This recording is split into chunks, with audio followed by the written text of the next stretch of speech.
మీకు ఒక ఎక్స్‌పీరియన్స్ చెప్తాను. నేను చెన్నై వెళ్ళానండి. మద్రాస్ వెళ్ళినప్పుడు నాకు మా ధ్యానంలో ఇట్లాగే కూర్చున్నాను. ఏదో మాట్లాడుతూ కరెక్ట్‌గా స సడెన్‌గా నాకు ట్రాన్స్ వచ్చేసింది. మా వారు కనపడ్డారు. అప్పటికే బాడీ ఎక్కిచ్చేసారాయన. ఆయన కనపడ్డారు. ఎలా కనపడ్డారంటే మా ఇంటి అరుగుల మీద కూర్చొని టీ తాగుకుంటా, నవ్వుతా, మాట్లాడుతా కనపడ్డారు.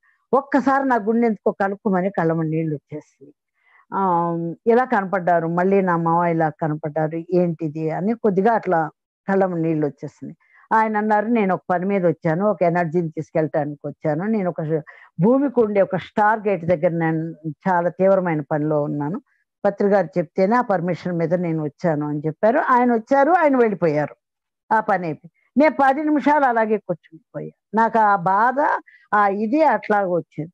ఇంతలో కుక్కరు కోత వినిపించి గబుక్కున లేచెళ్ళి అది ఎవరైనా కుక్కర్ మూత ఇలా తీసి పక్కన పెడతాం. వేడి నీళ్ళు పడతాయని తెలుసు. నేను ఇటు పక్కన పెట్టి అది చేతి మీద పడ్డాయి. అబ్బో! ఏంటి ఇట్లా చేతి మీద పడ్డాయంటే నేనే పోశాను. అదేంటంటే నీకు సురుక్కుమంటే గాని నువ్వు ఆ థాట్‌లో నుంచి నువ్వు బయటికి రావు.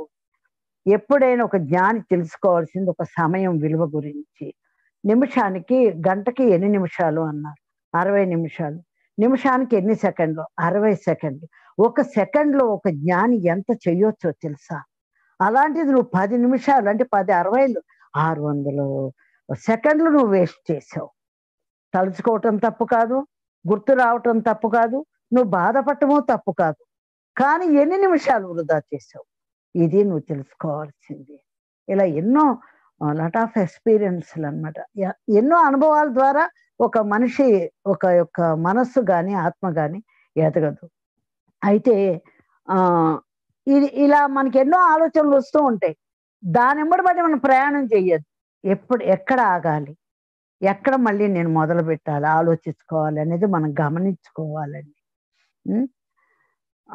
నీకెప్పుడైతే సరికాని ఆలోచన వచ్చిందో, నీకు వెంటనే గుర్తుకొచ్చేస్తుంది. ఇదేంటి వాళ్ళ గురించి నాకెందుకు సరికాని ఆలోచన, నా ఎనర్జీ వేస్టు.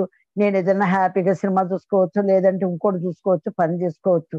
అంతేగాని ఈ ఆలోచన నాకెందుకని ఎప్పుడైతే నువ్వు గమనిచ్చావో, అప్పుడు నువ్వు మాయలో నుంచి బయటపడినట్టే. నీ ఆలోచన నువ్వు గమనించుకొని ఇది సరికాదు, ఇది సరి అయిందని ఎప్పుడైతే తెలుసుకోగలిగిన ప్రతి ఒక్కరు కూడా ఈ భూమండలం మాయలో నుంచి బయటపడతారు. మాయ అంటే అదే. మాయ నుండి బయటపడిపోవటం. అర్థం కానప్పుడు, జ్ఞానాలు లేనప్పుడు కొట్టుకుపోతాం. అర్థం అయ్యిన తర్వాత అప్పుడు కదా దాన్ని గుర్తిస్తాం. అర్థం అవ్వాలి మనకి.